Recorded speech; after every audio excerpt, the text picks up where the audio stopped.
The cruise lines are telling Wall Street that 2022 bookings are weakening significantly, which is not a surprise to me, as I've been asked all the time by potential cruisers if they should go cruising anytime soon, or importantly, even this year at all. Now, I've been cruising fairly regularly since the end of lockdown and through these variant surges, but found many challenges, issues, and things to consider. I've managed to boil it all down to 4 big questions that I suggest everybody needs to ask before considering cruising this year. And more importantly, through those mistakes and experiences, I have very specific actions and things you must do if after these questions you want to go cruising. By the way, if you're new here, welcome aboard.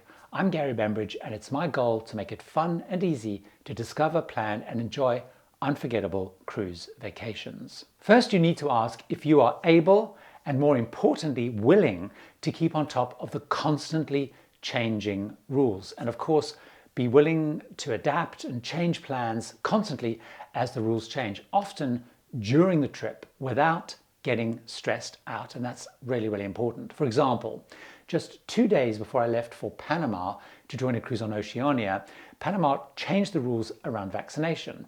This then required 3 doses to avoid any of the restrictions and the quarantining, which could have thrown up any chances of getting on the ship.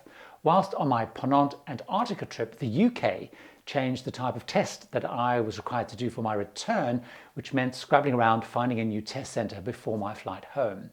On the cruise I'm just back from in the Caribbean, as I record this, ports were constantly changing import restrictions, which we would often only discover the night before or even on the day after we'd docked. St. Lucia, Barbados and St. Kitts decided, for example, we could only go on cruise line bubble excursions, or we could use government-approved taxis to a small list of government-approved locations. We were only aware of that often the day before, as I said, getting into those ports, and then had to make plans based on that. So if you decide you are happy to travel with these changing rules like I am, what should you do to make this easier and definitely less stressful? Well, first of all, get someone else to do much of the work. I book all my cruises through a travel agent, Sarah Bolton of Travel Counsellors. Now, I know and trust her, and she's proven herself to be up to date and very proactive in terms of tracking and letting me know of rule changes and helping me make the changes I need to make. Her agency, very importantly, also has a 24-hour helpline that I can contact by phone, but really importantly, I can contact them by email. This is really key when you're on a ship, and of course, you have sea days and can't use the phone. Second, I make sure I read every single document that the cruise lines sends me in detail. For example, from both Holland American and Oceanic cruises I've just done, almost every single day in the run-up to these cruises, there were emails announcing, reinforcing or changing rules, and there were many, many changes. Make sure you read every single one of them, because I know that if I don't do the actions and I miss anything, the lines could refuse and will refuse me boarding, and any refusal of boarding is at my own expense. The third critical thing is I found that travelers need to be tech savvy to navigate all of this. You need to be good with a smartphone or a tablet. People without these I saw getting really stressed out and struggling because they had to complete these various country and cruise line forms online. They had to change arrangements online. You need to be able to access emails. You need a device to pull up, because there's various forms with QR codes you have to scan.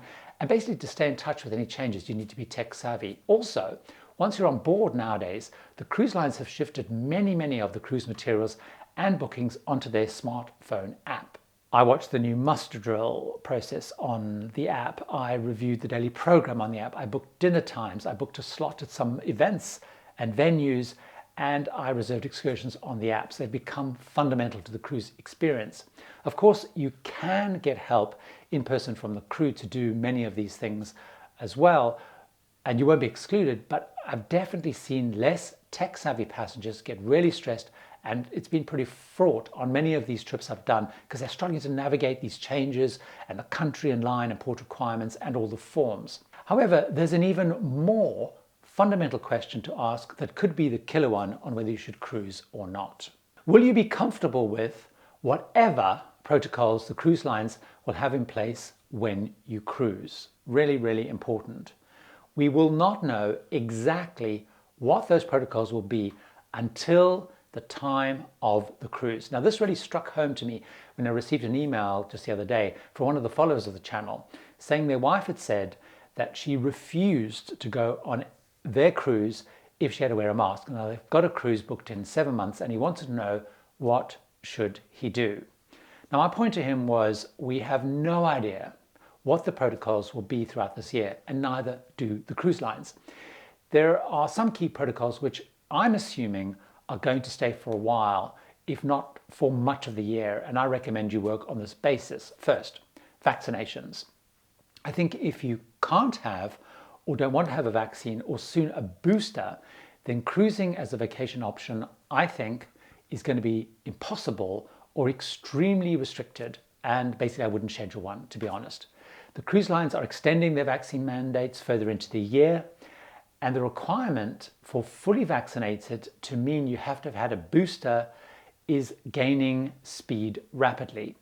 I received emails in just the 2 days before I recorded this from 3 lines that I've got bookings with this year: Silversea, Viking, and Azamara. They've all advised that I must have a booster to be able to cruise and basically board with them.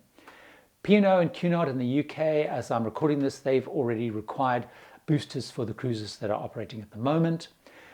Even Carnival Cruise Line, they said that they will follow whatever rules the US CDC have, and they are indicating, the CDC are, that they're likely to change the definition of fully vaccinated to include boosters, which may have happened even by the time that you watch this, and other governments around the world are saying the same thing.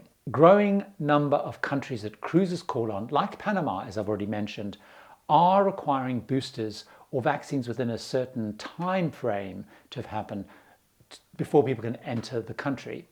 I can't even enter the United States at the moment without being vaccinated to join a cruise because the US only let vaccinated travelers in.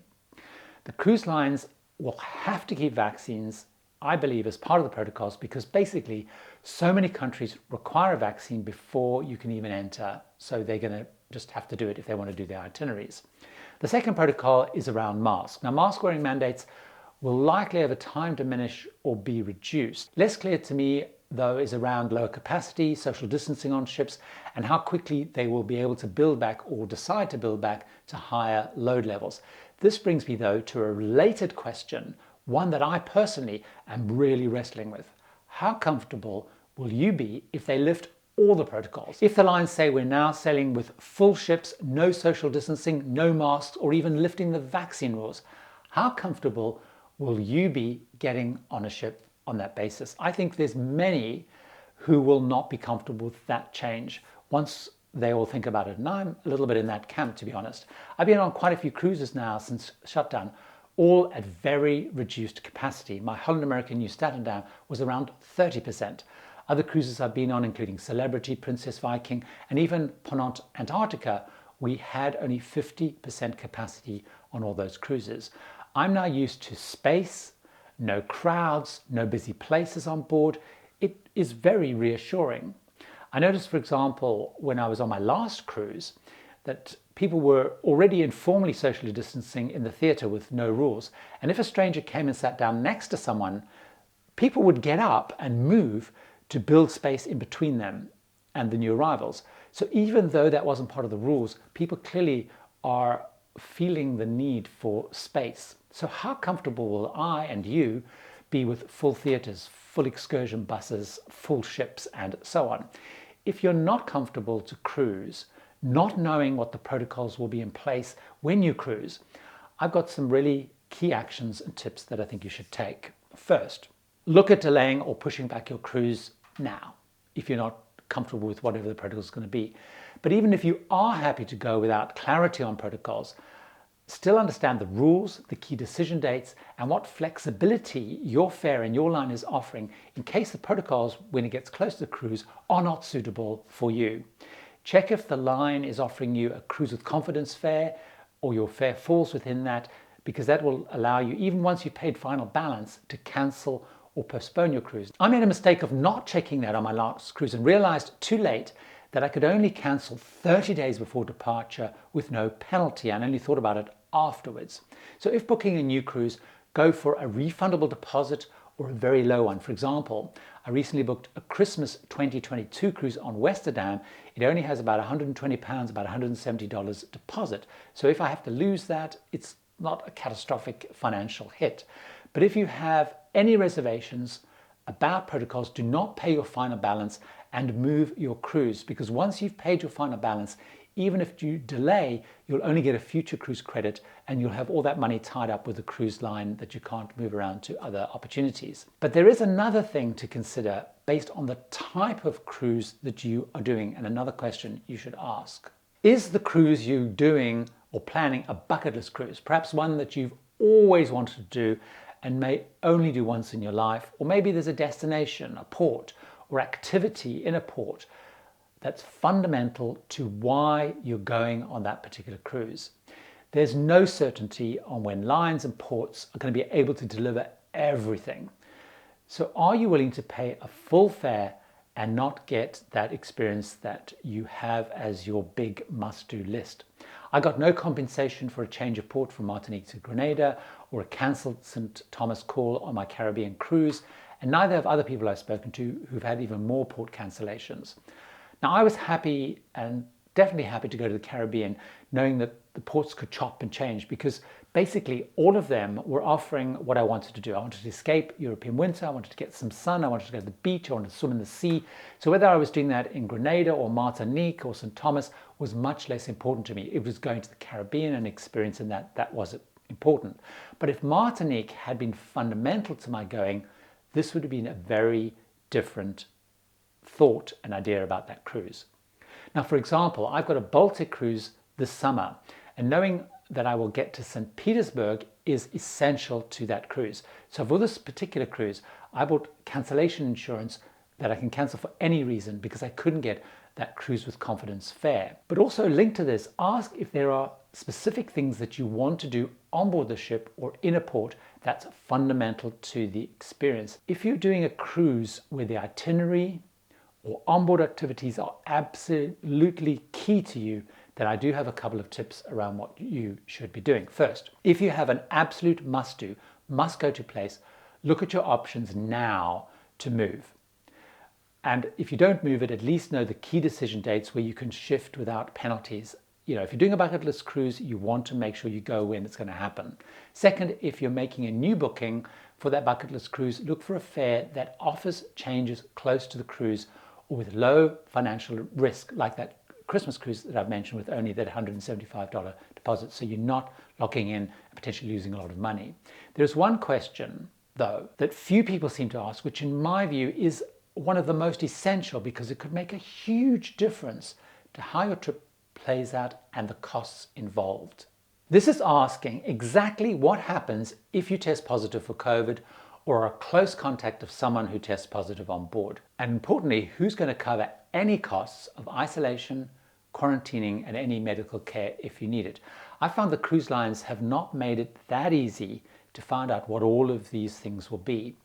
Although interestingly, on my most recent cruise on Oceania, they were the first to have sent me in detail in a pre-cruise email and unprompted what happens if I test positive. So for example, testing positive in the pre-boarding test would mean 5 days quarantining in a hotel in Panama, arranged and covered by Oceania. Testing positive and symptomatic would mean 10 days quarantine on board. If the cruise ends before that time is up, then I would have to be disembarked into a hotel, which again was arranged and covered by them until the 10 days was up. If I was asymptomatic and had been in quarantine for at least 5 days when the cruise ended, I'd be allowed to disembark as planned and travel home. This is the first time I'd had detailed information without prompting.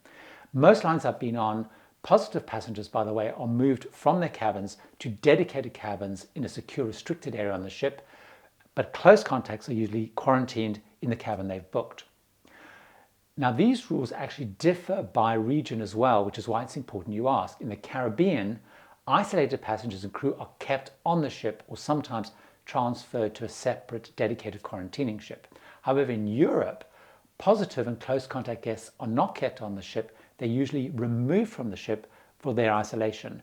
And in all these cases, the cruise lines was covering their costs, the transfers home was arranged, costs were covered, but it's important to understand what happens and whether you're going to stay on the ship or be disembarked and when.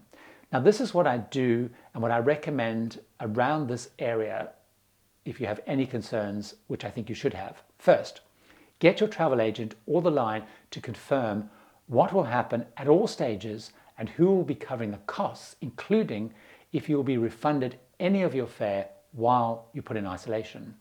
Second, have insurance that covers COVID issues like quarantining, returning home, and medical. I make sure I've got insurance that covers that. Thirdly, and very importantly, if you're traveling to a foreign country to catch a cruise like I've been doing, time it so you can do the required cruise line PCR antigen test for boarding the line at home before you fly.